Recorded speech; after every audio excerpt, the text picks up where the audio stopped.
O Arco das 12 Casas é com certeza o mais amado entre a esmagadora maioria dos fãs de Saint Seiya, sendo o ápice da conexão emocional com os personagens principais e também o momento em que temos os incríveis Cavaleiros de Ouro em cena, sendo um obstáculo realmente impressionante do início ao fim. No entanto, nem mesmo o arco, que é considerado o melhor da obra inteira, está isento das críticas sem sentido e das leituras ruins de alguns, levando a comunidade a repetir argumentos um tanto esquisitos para fazer críticas ao arco. Falas como não faz sentido o Ikki aparecer em Virgem, ou os Cavaleiros de Ouro não ajudarem um furo de roteiro, são clássicos da comunidade desde o surgimento dos primeiros fóruns lá no final dos anos 90. Então hoje vamos justificar um pouco desses argumentos, explicando o porquê de algumas dessas coisas acontecerem e não serem problemas ou furos de roteiro, mas também pegando nos pontos que são problemáticos dentro do arco. Então, já deixe seu like, mande esse vídeo para os amigos e se inscreva se não for inscrito. Considere também tornar-se membro do nosso canal. Meu muito obrigado aos Cavaleiros e Amazonas que têm nos apoiado. A ajuda de vocês faz com que esse canal possa crescer e evoluir. Com meus pedidos e agradecimentos feitos, vamos ao vídeo. Os problemas apontados no Arco das 12 Casas são quase sempre de duas naturezas. A primeira, a aparição de personagens que não deveriam estar em um lugar X, onde temos Ikki, Cassius, Marin e China dentro dessa categoria. Segunda, a não ajuda por parte dos Cavaleiros de Ouro com relação aos Cavaleiros de Bronze, onde Mu e Aldebaran são símbolos disso, mas a maior carga fica em cima do personagem do Ayoria. Eu não vou tratar de lutas nesse vídeo, mas se vocês quiserem, posso falar especificamente sobre isso em outro momento, onde posso analisar e falar sobre todas as lutas desse arco. Seguindo com o primeiro argumento, vamos então falar sobre as aparições inesperadas de personagens, pois uma delas não tem muito mérito na reclamação, uma tem mais ou menos, e a outra tem, e muito. A primeira e mais simples de falar é sobre o Ikki na Casa de Virgem. Pessoal, vamos lembrar qual era o cenário da Batalha das 12 Casas no momento em que os Cavaleiros de Bronze chegaram até a sexta casa. Mu não pretendia lutar desde o início, já que ele não luta contra os Cavaleiros de Bronze, mas os ajuda ao reparar suas armaduras e aconselha eles e os ensina sobre a existência do sétimo sentido. Aldebaran deixou todos os Cavaleiros de Bronze passarem após a derrota para o Seiya, pois sim, foi uma derrota, então não haveria motivo para um conflito contra Ikki. E antecipando alguma fala meio boba como "mas o Aldebaran deixou eles passarem por estarem com Seiya, o Ikki chegou sozinho". Vamos lembrar que um Cavaleiro de Bronze não subiria aquilo sozinho no meio de um conflito de forma aleatória. E o Ikki pode até ter dito que estava com Seiya, Shiryu, Yoga e Shun. A Casa de Gêmeos estava vazia. Saga foi momentaneamente derrotado por Shun e foi afetado no controle da sua ilusão pelo próprio Ikki, que ainda estava se recuperando na Ilha Canon. O próprio admite que perdeu para o Shun, e com Shaka dominando completamente Shiryu, Seiya e Shun, além do Yoga preso ao esquife de gelo em Libra, não havia motivos para uma nova intervenção. Saga anteriormente só agiu por ainda termos os 4 que invadiram as 12 casas juntos, sendo ainda uma ameaça entre muitas aspas. Agora, o cenário da luta já havia virado ao seu favor. E se tem algo que é consistente em todo esse arco, é a arrogância dos Cavaleiros de Ouro, em especial a arrogância do próprio Saga / Lemur. A Casa de Câncer estava vazia, então dispensa qualquer comentário. E em Leão havia um Ayoria que era aliado dos Bronzes e da Saori. Não teria razão alguma para ele lutar também, fazendo então com que Ikki tivesse um perfeito caminho livre para sair da Casa de Ares, então Touro, Gêmeos, Câncer, Leão e por fim a Casa de Virgem. Por sinal, Ikki vs Shaka é uma das melhores lutas de toda a franquia, mas um dia eu comento melhor sobre essa obviedade. Com isso estabelecido, eu acho que fica muito difícil chamar de incoerente a subida de Ikki para a sexta casa. Não faz sentido, pelo menos na minha forma de ver as coisas, nem mesmo que se cobre do Kurumada para que ele mostre essa subida, já que todo o foco da atenção do leitor estava na Casa de Virgem, e essa quebra de expectativa para mostrar uma subida desnecessária iria mais irritar ou desestimular muita gente na época de uma publicação semanal do que qualquer outra coisa. Tudo que eu disse aqui também não é nenhum headcanon, é simplesmente o que está posto pela própria história. Então basta ler e compreender o que o autor também quer te passar. Mas, infelizmente, se não tiver mastigadinho, parece que não funciona para muitos. Após o Ikki, temos o exemplo do Cassius, e esse é um pouco mais curioso. Cassius, após a derrota para o Seiya, tomou um caminho um tanto nebuloso. O caminho para os que falham em obter as armaduras é o de se tornarem soldados, guerreiros que estão ali no santuário, mas não são proeficientes no uso de Cosmo. Quando voltamos a ver Cassius em toda aquela cena envolvendo a China, ele segue não usando nenhuma armadura, e suas vestimentas, desde sempre, nunca foram tão diferentes das de outros soldados rasos do santuário também. Cercado da desconfiança do grande mestre, Ayoria estava sendo vigiado por esses mesmos soldados. Então Cassius ter acesso às 12 casas não é um erro de nenhuma forma, já que o que parece estar estabelecido é que esses soldados, por estarem sob as ordens do Grande Mestre, onde o próprio Cassius sabia que a Iori estava sob o Satã Imperial, tinham fácil acesso às 12 casas. O que torna então isso uma pequena incoerência, o fato do personagem chegar até Leon antes de Shun e Shiryu. Aliás, tudo envolvendo o Cassius aqui é de fato muito ruim. É um sacrifício que não emociona e eu não acho um bom uso do personagem também. Mas enfim, não fosse ele aparecer ali antes dos dois, a cena não teria nenhum tipo de problema. E você pode argumentar que existem caminhos nas 12 casas que ninguém conhece, etc. Mas isso extrapolaria aquilo que nós conhecemos da história e acaba caindo apenas no campo teórico. Se é dito pela Ioria lá no arco de Hades Santuário que a única forma de atravessar as 12 casas é a pé, e pelo caminho das escadarias também, sem uso de artifícios como teletransporte, eu acho difícil que realmente existam caminhos alternativos que os personagens sabem ou não, dependendo do que a história precisa. No entanto, também acho bom salientar que apesar de não gostar do Cassius estar nessa cena e desistir dessa pequena incoerência, esse não é um fator que estrague absolutamente em nada o arco, assim como não coloca em xeque as habilidades de escrita do Kurumada. A mania dos absolutos de alguns é até curiosa, já que outros tantos acertos são ignorados em prol de coisas que são, no final de tudo, muito pequenas dentro da história.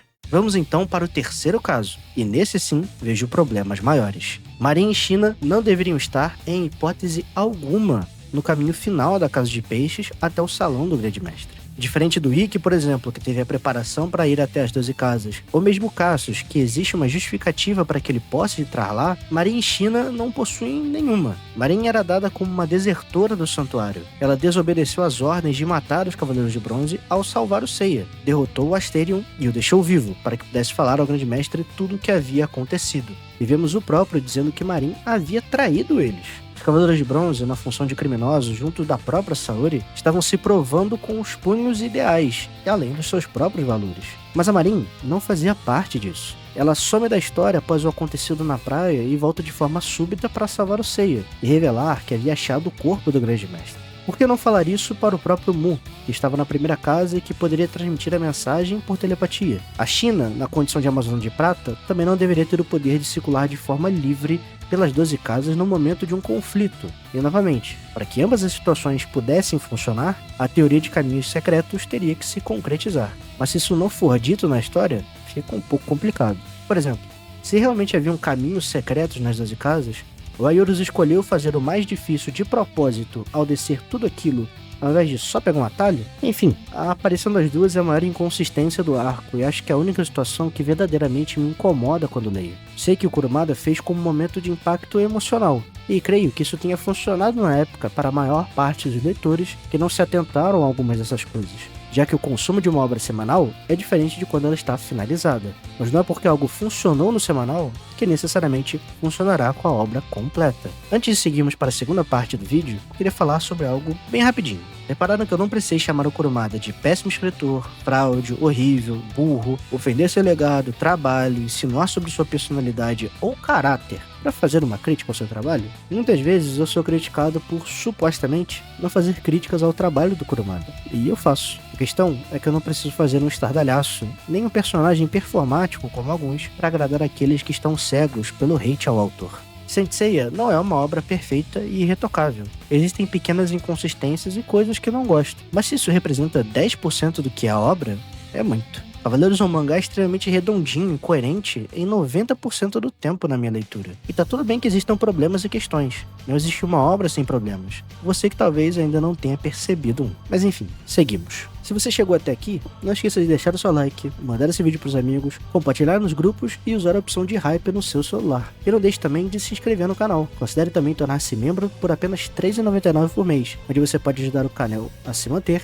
e evoluir. Falemos então sobre as polêmicas envolvendo os Cavaleiros de Ouro nesse arco. Nessa parte, eu quero começar dizendo algo importante, talvez até um pouco revolucionário para algumas pessoas, mas os protagonistas da série não são os Cavaleiros de Ouro, e sim os Cavaleiros de Bronze. Logo, aqueles que vão lidar com a maior parte dos dilemas e das lutas da obra são justamente os bronzes. Então cobrar algum tipo de atitude por parte desses personagens, que aquela autora da obra nem mesmo eram aliados da Saori, Seiya, Shiryu e o restante, não faz o menor sentido. Mas falemos então por que cavaleiros como Mu, Aldebaran, Miro e Ayoria não ajudaram em nenhum momento, onde o meu foco em especial será na Ayoria. como no título desse vídeo. Vamos começar então pelo Mu, que foi o Cavaleiro de Ouro que mais ajudou os bronzes, principalmente nos arcos iniciais, mas nunca lutando, e sim de formas paralelas. No arco dos Cavaleiros Negros, ele restaura as armaduras de bronze de Dragão e Pégaso. Ao final do arco, ele ajuda os Cavaleiros de Bronze e os próprios Cavaleiros Negros a não ficarem soterrados no tremor que aconteceu no Monte Fuji,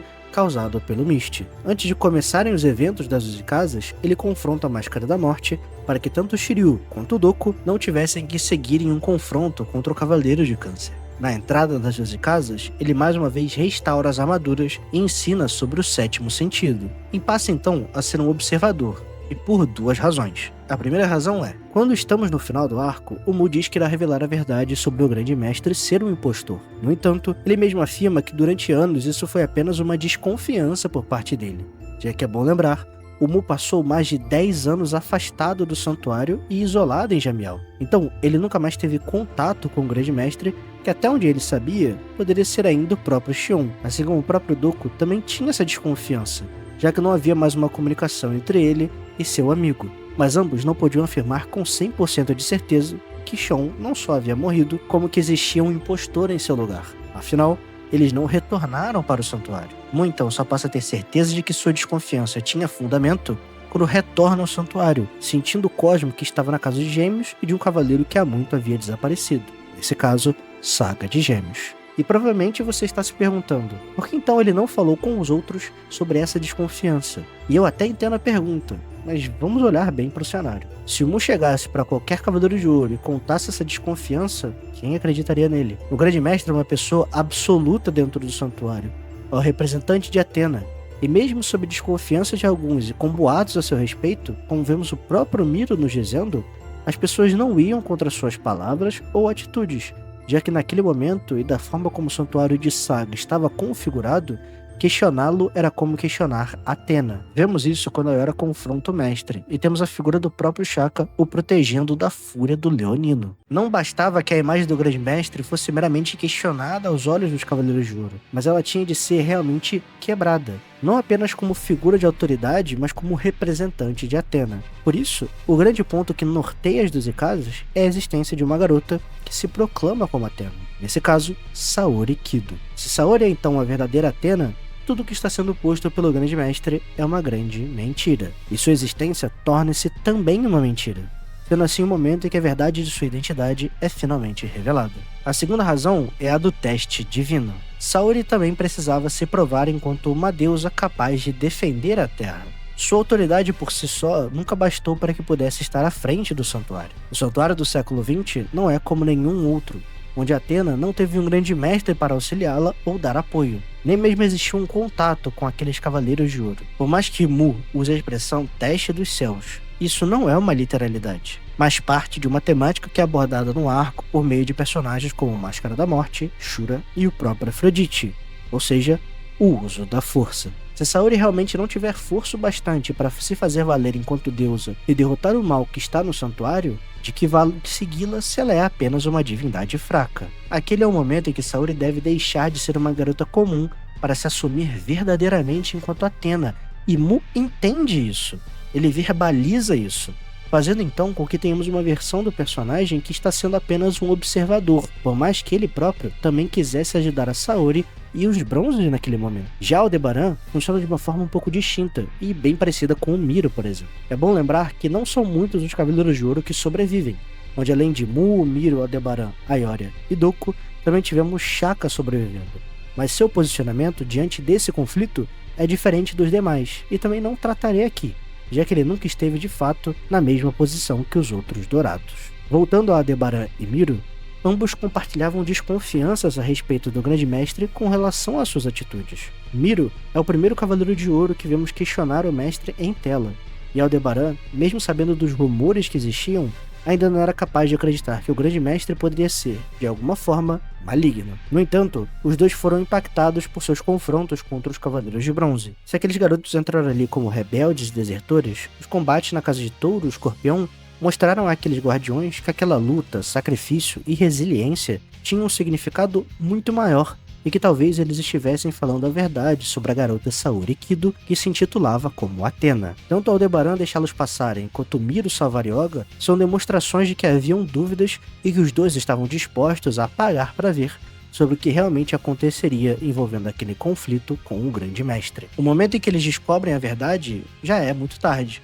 onde a luta de Seiya contra a Saga já estava em seu ápice, e o tempo no relógio era extremamente curto também, o que dificultaria qualquer ação dos personagens, além do próprio Mu, provavelmente reforçar que eles não deveriam ir, como fez com a Ioria por conta do teste divino. E falando no Ioria, vamos então ao que é o caso mais polêmico dentre esses que eu citei, e que causa debate na comunidade até hoje. Por mais que a Ioria seja um personagem de personalidade bem simples, ele tem algumas nuances de personalidade que são interessantes. Nossa análise com ele começa na sala do Grande Mestre, onde vamos receber a notícia da morte dos Cavaleiros de Prata, da deserção de Marin, com quem tinha algum mínimo contato, e também mais sobre os feitos de Seiya, Shiryu, Yoga, Shun e o próprio Ikki também. A Ioria sai daquele lugar determinado em pôr um fim a tudo o que estava acontecendo por conta de um fator muito importante. Até aquele momento na história, seu irmão, Aioros de Sagitário, era visto como um traidor, e vemos como essa fama de traidor de seu irmão o afetava, e gerava até mesmo um certo preconceito com a Ioria,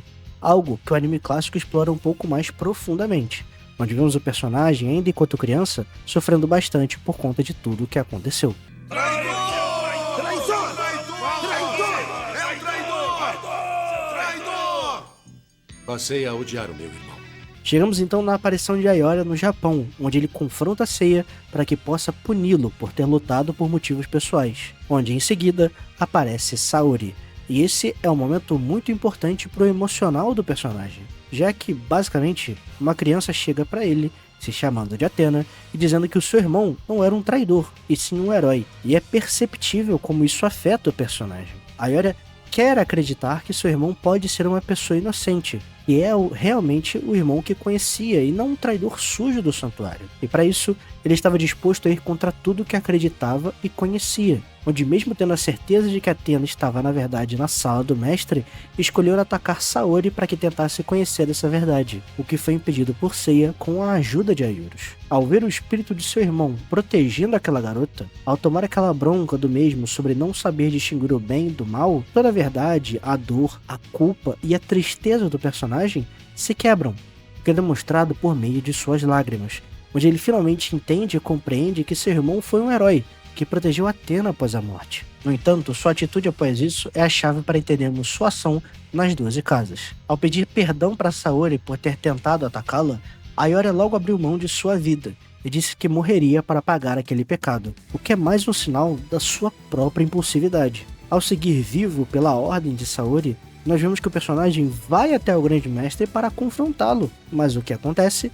Ele se envolve em um conflito contra Shaka, e no final é dominado pelo Satã Imperial. A Ioria perdeu, ele foi derrotado pela sua impulsividade, por querer limpar o nome de seu irmão em completa desvantagem. Na Casa de Leão, ainda dominado pelo golpe de Saga, a Ioria machuca muito Seiya, e faz com que Cassius tenha que tirar a sua própria vida. E apesar de tudo que existe sobre o personagem, a vida de Cassius era uma vida inocente. Foi uma morte nas costas do personagem.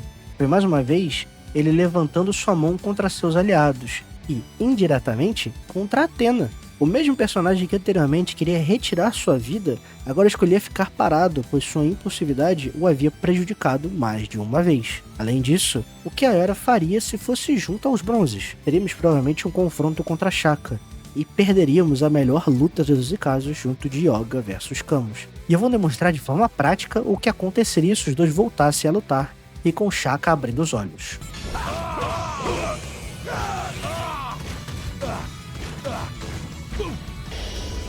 Tesouro do céu!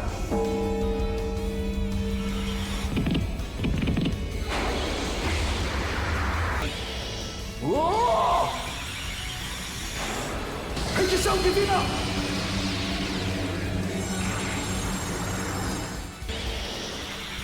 Cinco das 6 existências! Inferno! Mundo dos espíritos! Mundo das bestas! Azura! Mundo dos humanos! Paraíso! Mais uma vez, é necessário que olhemos o contexto das situações para entendermos não apenas o que o Kurumada queria contar naquele momento, ou seja, a subida e o amadurecimento dos Cavaleiros de Bronze, mas também o porquê dos personagens não agirem. Suas construções, sentimentos, personalidades, tudo isso influencia em todos os âmbitos da narrativa. E no caso de Aioria ou qualquer outro Cavaleiro de Ouro, isso não seria diferente. Então, meu povo, por esse vídeo foi isso. Espero que algumas das dúvidas e questões sobre esses tópicos tenham sido sanadas, mas se surgirem outras questões, coloque aqui nos comentários também. Aproveito para pedir mais uma vez pelo seu like, sua inscrição e seu apoio ao canal. Vamos começar 2026 com tudo, e o próximo vídeo será sobre um assunto muito aguardado, pelo menos por mim. É sobre o Odisseus e Asclépio de Serpentário. Então, meu povo, um grande beijo, um grande abraço, espero vocês na próxima live ou vídeo, e valeu!